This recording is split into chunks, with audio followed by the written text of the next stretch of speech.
প্রিয় বন্ধুরা, আসসালামু আলাইকুম। আমরা কিন্তু জেমিনি অ্যাপ্লিকেশন ব্যবহার করে ভাইরাল ছবি এডিট করেছি, ভাইরাল ছবি তৈরি করেছি। এটা বর্তমানে ট্রেন্ডিংয়ে রয়েছে, সবাই কিন্তু এই ট্রেন্ডিংয়ে গা ভাসিয়ে ছবি এডিট করেছে। এখন আপনি যদি চান জেমিনি থেকে আপনি যে ছবিগুলি ট্রেন্ডিংয়ে ভাইরাল ছবি এডিট করেছেন, আপনার সেই ছবিগুলি কিন্তু সরিয়ে ফেলতে।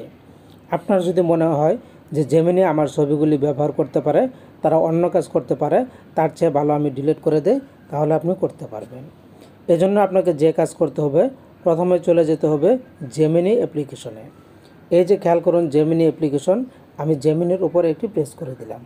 প্রেস করে দেওয়ার পর এরকম চলে আসলে এখান থেকে আপনারা যে কাজটা করবেন, উপরে দেখবেন লোগো অপশন, এই লোগো অপশন এখানে একটি প্রেস করে দিবেন। প্রেস করে দেওয়ার পর এখানে এরকম ইন্টারফেস চলে আসবে।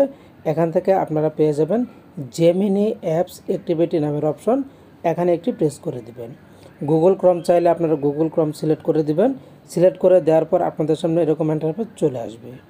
এখান থেকে আপনারা নিচের দিকে চলে যাবেন। নিচের দিকে গেলে অনেকগুলি অপশন দেখতে পাবেন।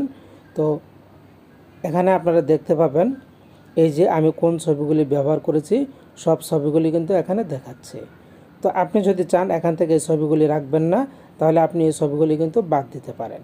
এখন যে আপনি ডিলিট করবেন, এই ছবিগুলি আপনি একটা একটা করে এই যে ডিলিট অপশন, এখানে প্রেস করে এই ছবিগুলিকে ডিলিট করতে পারেন। আর যদি আপনি চান যে আমি সবগুলি একসাথে ডিলিট করে দেব, সেটাও করতে পারেন। এজন্য আপনারা একটু উপরের দিকে চলে যাবেন। উপরে গেলে একটা অপশন দেখতে পাবেন ডিলিট নামের অপশন, এখানে ড্রপ ডাউন বার আছে, এই ড্রপ ডাউন বার এখানে একটি প্রেস করে দিবেন। প্রেস করে দিলে এখানে এরকম চলে আসবে। এখান থেকে আপনারা যে কাজটা করবেন, 3 নাম্বার যে অপশন অলওয়েজ অপশনটি, এর উপরে একটি প্রেস করে দিবেন। প্রেস করে দেওয়ার পর এই যে দেখুন চলে এসেছে। এখান থেকে কিন্তু আপনি ডিলিট নাও অপশন চলে এসেছে। আপনি প্রত্যেকটা ছবি কিন্তু এখান থেকে ডিলিট করে দিতে পারবেন। তো এই জাস্ট ডিলিট করার জন্য আপনারা এখানে দেখতে পাবেন ডিলিট নামের একটা অপশন, এই ডিলিট অপশনটি এখানে একটি প্রেস করে দিবেন। তো ডিলিটে প্রেস করে দেওয়ার পর সাথে সাথে আপনার এই ছবিগুলো কিন্তু এই যে এখানে দেওয়া আছে ডিলিট কমপ্লিটেড, তার মানে আপনি সবগুলি ছবি এখান থেকে সরিয়ে ফেলতে পেরেছেন, ডিলিট করতে পেরেছেন। তো এভাবে মূলত আপনারা কাজটা করবেন। আশা করি আপনারা বুঝতে পেরেছেন। ভালো থাকুন, ধন্যবাদ।